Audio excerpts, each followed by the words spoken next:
All right, guys, so I've got an update on where does the street rod truck project stand, and got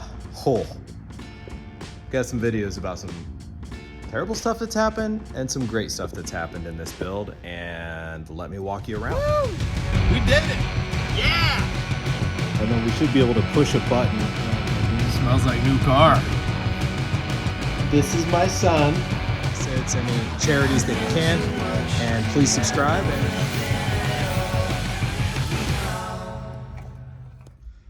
Okay, so what you're gonna see in future videos is I had this thing all set up in order to run, and there were a couple of things that happened that led to me needing to tear the engine back apart because Matty trashed his heads. So there we go. We've got our domed pistons right here. And you can see that right there. I don't know, bring you in. That right there, that's a valve whoop mark. And you can see it's a big dome.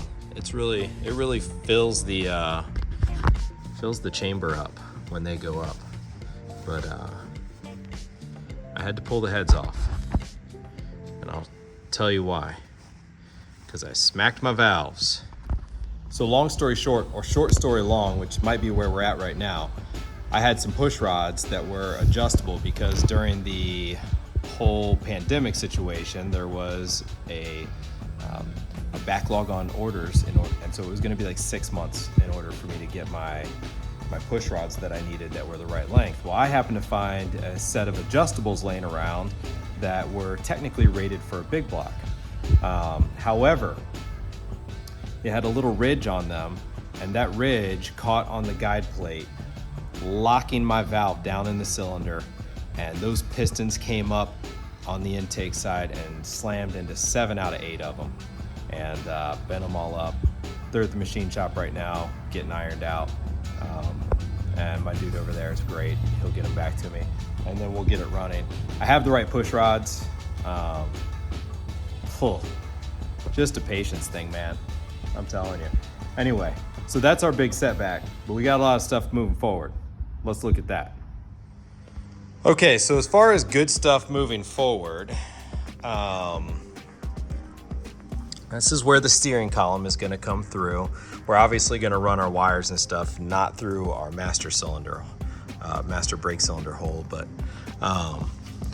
we've got a pretty pan, and this is a Camaro front end right here, and then it's the whole frame has been boxed in. It's painted on the underside already, and once we get here to the back, we've got our rear end that caused a little controversy. Check out this short right here if you want to know about it.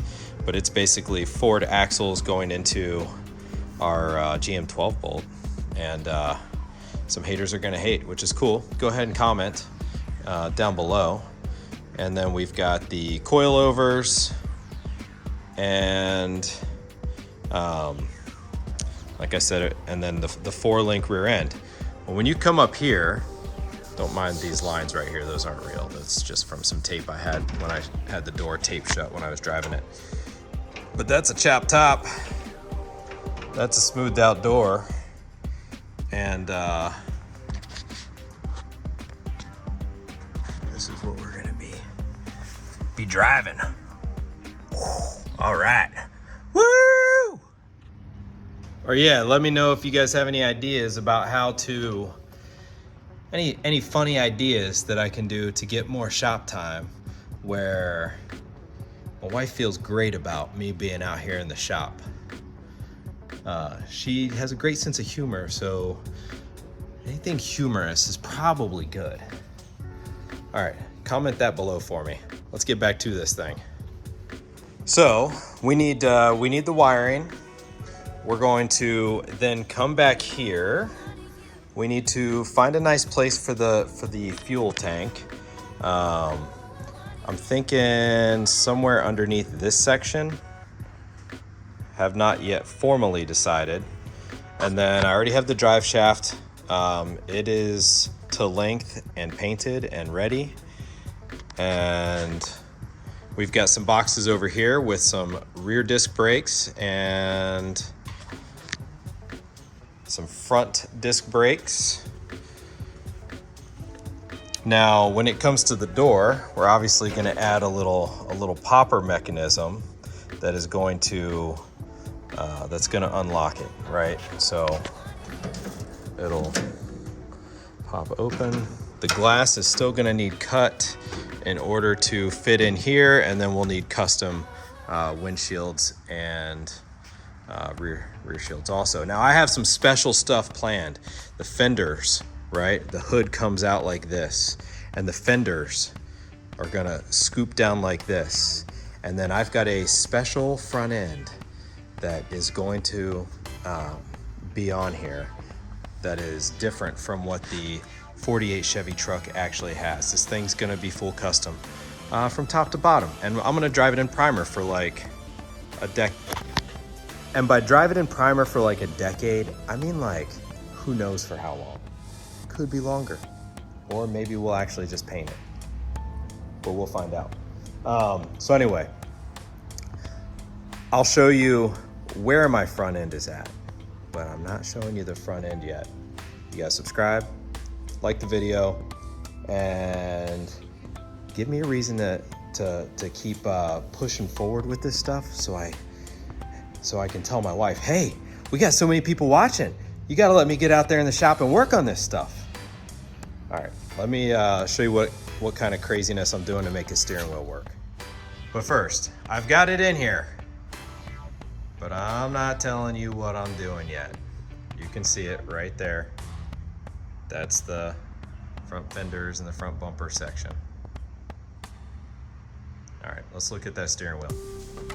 All right, guys, so this is a GM steering wheel out of a van. And the craziness on this thing was that this little lever arm right here that I have I've loosened up by drilling it out and by cutting off the end so that I can weld it back like this and it'll face the direction I need to. This little lever was over here on the driver's side next to the driver's on the driver's door side and wasn't going to be able to reach the linkage cable that needs to go on this side. So I cut this thing off that was facing like this. I turned it around so that it'll face like this and had to drill out. You can see where I drilled holes on the linkage piece here so that I could rotate it around, but we'll do a couple little, there's 3 welds, so we'll spot those in, we'll put this back together, get this thing cleaned up, and then it's got neutral safety switch built into it and all the good stuff that you'd want, tilt, and should be pretty sweet. I've got custom steering wheel, don't worry, I'm not running this, not for long, not for more than a decade. I'm kidding. I'm never gonna drive it with that steering wheel on. Not once, maybe once. And then after that, I got the wheel. Oh yeah. Comment down below what color, so right now I have a tan leather seat in there. I need to adjust the brackets on in order to get it to sit down low. It's gonna be a bench seat. What color would be a nice color to paint the dash and to paint the firewall? Should I make those match? I'm thinking, I mean, right now I'm just gonna run it around in all kinds of primers and patina type stuff. But as I get ready to paint, what colors? What color you like these trucks? I'm planning on red, but I need some accent colors, guys. And then I've got the polished aluminum rims in the back. Let me show you those. So here's our polished aluminum rim, right? And these are old GM Rally Corvette wheels. I'm gonna put a smooth center cap on it so it looks good. I'll get these cleaned up and powder coated. What color do you guys think I should go? Because I think these and the dash and the firewall should match. Throw some color combos down in the comments for me. I genuinely need help with this. I'm kind of thinking gold, but I don't know if gold is too trendy right now. Maybe just like a bronze. I'll show you what I might be thinking. Something like a bronzish color like this. I don't know if you guys think that would be cool for the firewall and the dash, and then down here for the wheel, because we're obviously not going to run an IROC rim with this thing. So yeah, when it comes to this stuff, like this custom firewall that was put on here, and the smoothed out doors, and these beautiful lines that run, the smooth chop top that's nice and keeps its factory curve up there, that's all stuff that that my dad did when he was like my age, and time for me to finish the job. But he's a really talented guy. He's built quite a few fully custom street rods in his day, and we've got a video that he's in where we built a car rotisserie and put a 40 Ford on it, 1940 Ford on it, and we built the rotisserie out of engine stands, and it actually worked. It was pretty cool. You can check that out if you're interested in seeing my dad.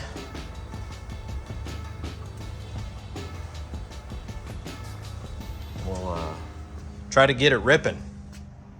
Anyway, I got tons of work to do on this thing, and I don't know if you've noticed, but there's a little thing next to it.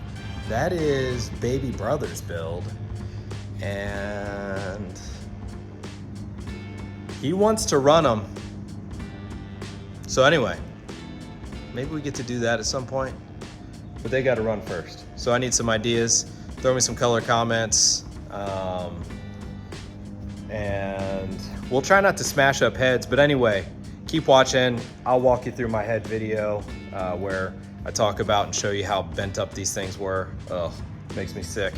So much money down the toilet. But anyway, here we go.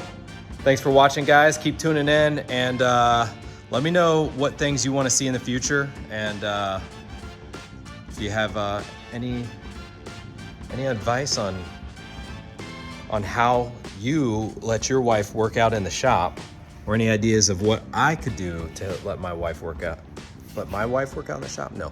Have her let me work out in the shop, or get her out here working with me. I guess that's possible. And you know, I'm trying to do this stuff to raise awareness for kids with neurologic deficits and disabilities or abilities. Anyway, it's a passion for me just because of my personal life and my situation and our family situation, and we've been so blessed by God with the kids we have. And anyway, thanks for watching.